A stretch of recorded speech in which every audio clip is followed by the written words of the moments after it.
Assalamualaikum warahmatullahi wabarakatuh. Kami kelompok 8B akan memaparkan materi mengenai manajemen kemitraan dan kewirausahaan sekolah. Anggota kelompok 8B ada saya sendiri Diana Ratu Hidayat dengan NIM 2307180 dan rekan saya Rahel Devita Sihaan dengan NIM 2300403. Baik, pertama-tama saya akan menjelaskan mengenai manajemen kemitraan sekolah. Manajemen kemitraan sekolah sendiri berasal dari 3 kata, yaitu manajemen, kemitraan, dan sekolah. Pertama-tama, pengertian manajemen adalah proses menggunakan sumber daya secara efektif untuk mencapai sasaran. Lalu, pengertian kemitraan memiliki kata dasar mitra yang berarti teman atau pasangan kerja. Lalu, pengertian sekolah adalah lembaga untuk belajar dan mengajar serta tempat menerima dan memberikan pelajaran. Jadi, dapat disimpulkan, manajemen kemitraan sekolah adalah bentuk kerjasama yang dibangun melalui hubungan baik antara lembaga sekolah dengan menggandeng pihak lain dengan tujuan memperluas akses dan peluang untuk berkembangnya sebuah sekolah sehingga memengaruhi mutu pendidikan. Selanjutnya, di sini saya akan menjelaskan mengenai langkah-langkah pelaksanaan kemitraan sekolah. Langkah yang pertama yaitu identifikasi intern lembaga.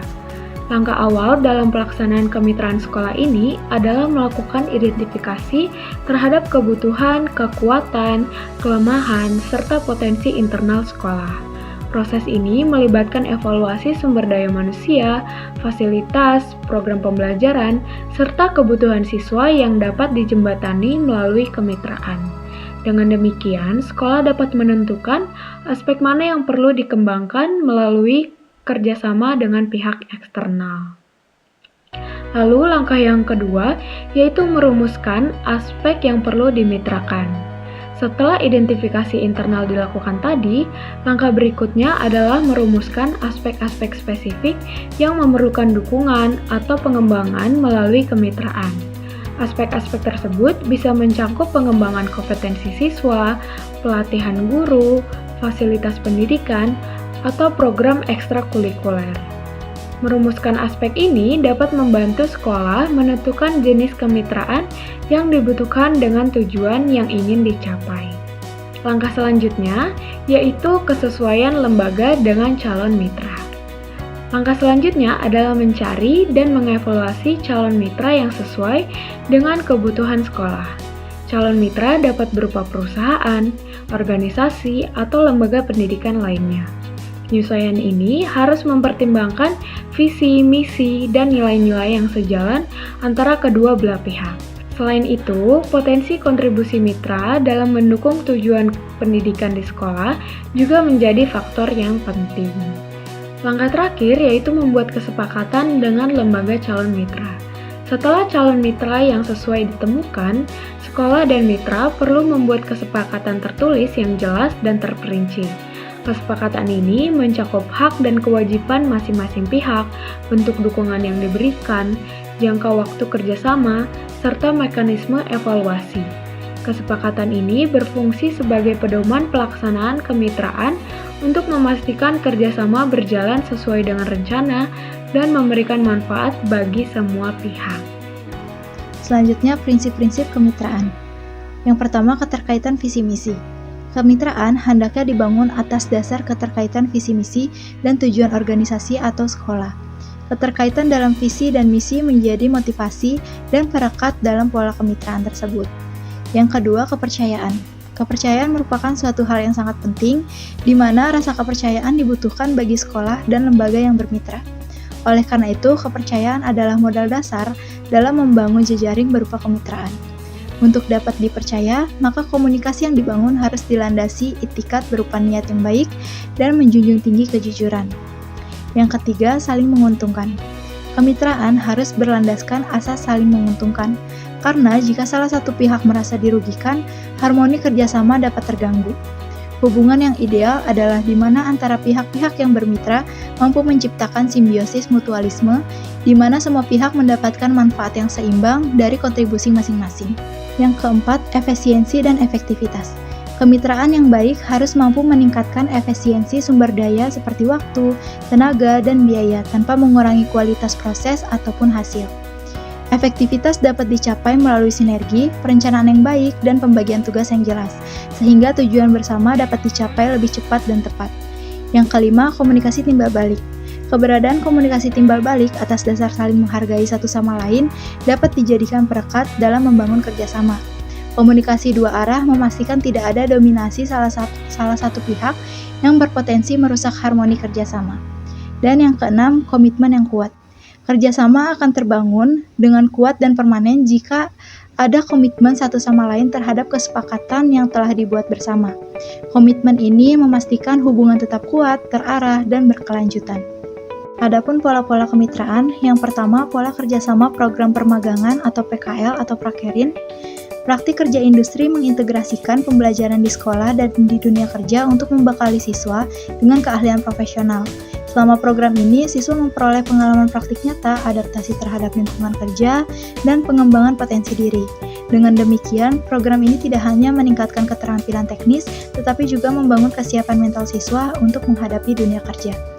Yang kedua, pola kerjasama program pelatihan. Pelatihan bertujuan meningkatkan pengetahuan dan keterampilan siswa dengan pendekatan belajar di laboratorium sekolah dan praktik langsung di industri.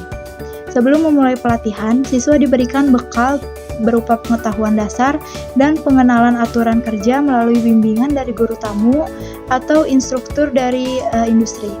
Pendekatan ini memastikan siswa memahami kebutuhan dunia kerja dan mampu beradaptasi dengan tantangan yang dihadapi selama praktik. Yang ketiga, pola kerjasama program produksi atau produk inovatif, kerjasama SMK dan industri melalui Production Based Education atau PBE untuk meningkatkan kompetensi siswa dengan fasilitas memadai dan pengajar berstandar industri.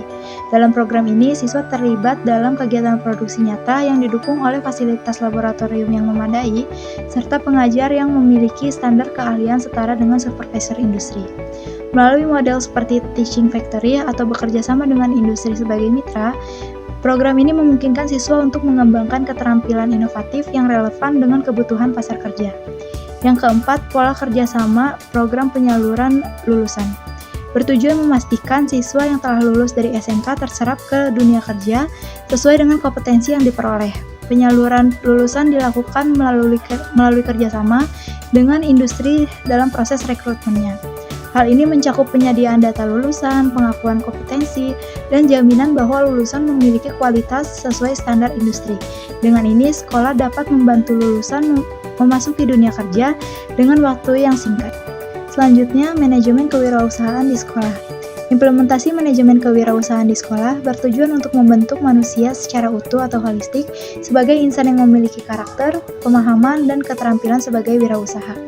Pada dasarnya, pendidikan kewirausahaan dapat diimplementasikan secara terpadu dengan kegiatan-kegiatan pendidikan di sekolah.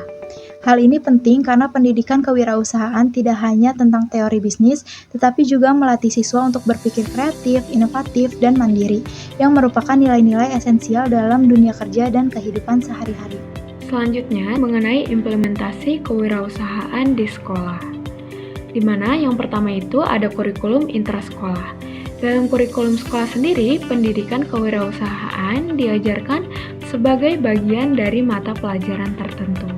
Di sini, siswa tidak hanya belajar teori seperti memahami konsep bisnis atau pemasaran, tetapi juga melakukan praktik langsung, seperti membuat rencana usaha kecil atau mengelola proyek bisnis sederhana.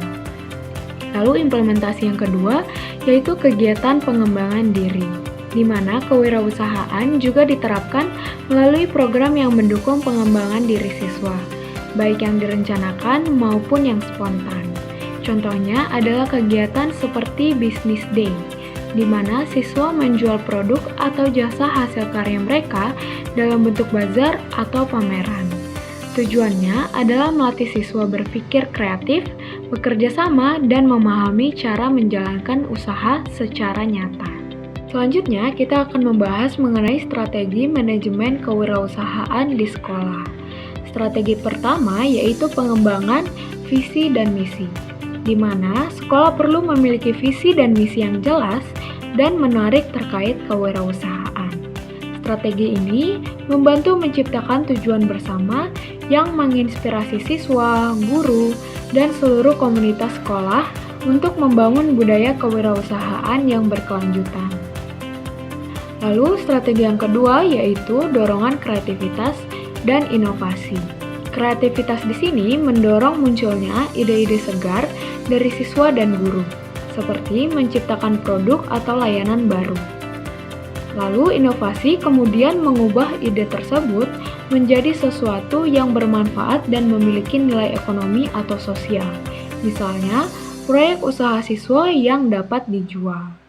Dan strategi yang terakhir yaitu penstrukturan iklim intrapreneurial, di mana sekolah menciptakan lingkungan yang mendukung kewirausahaan internal atau intrapreneurship, di mana strategi ini bersumber daya seperti fasilitas dan pelatihan dioptimalkan untuk mendukung inisiatif dan proyek kewirausahaan siswa serta guru sehingga menghasilkan keberhasilan bersama. Sekian presentasi dari kami, mohon maaf bila ada salah kata. Terima kasih.